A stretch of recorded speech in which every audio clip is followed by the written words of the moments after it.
සංසාරේ කවදනම් අපි ආයේ මිනිස්සු වෙලා උපදීද? මිනිස්සෙකුට ප්‍රියශීලී විදිහට කතා කරන්න පුළුවන් වෙන්නේ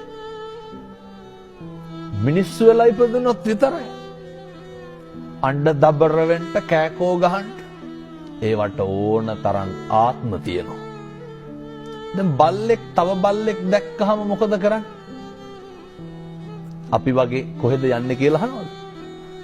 බුරාගෙන පනිනවා. හපන්ඩොට්ටු වෙනවා.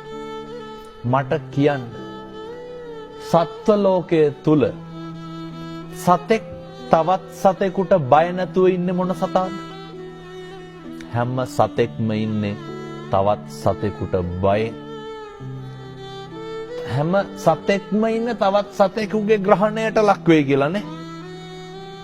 පැහැදිලිද මම මේ කියන එක මනුෂ්‍ය ආත්ම භාවයේ තියෙන වටිනාකම? මේක තේරුම් නොගන්න තාක්කල් බනහන එකේ අර්ථයක් නැහැ.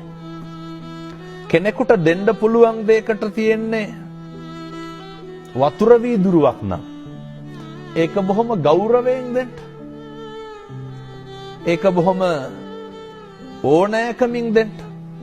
මෙහෙම දේශනා කරන්නට හේතුව තමයි පින්නතුනේ අපිට සංසාරේ කවදානම් ආයේ මිනිස්සෙකුට මම මේ වතුර වීදුරුවක් කීවේ මේක බොහොම සරල දෙයක් රුපියල් 50ක්වත් යන්නේ නැහැ. කවදානම් ආයේ කෙනෙකුට වතුර ටිකක් දෙන්න.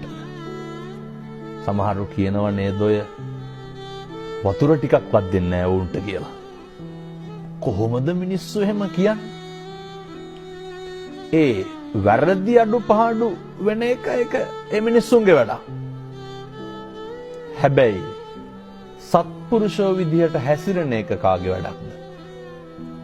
ඒක අපේ වැඩක්.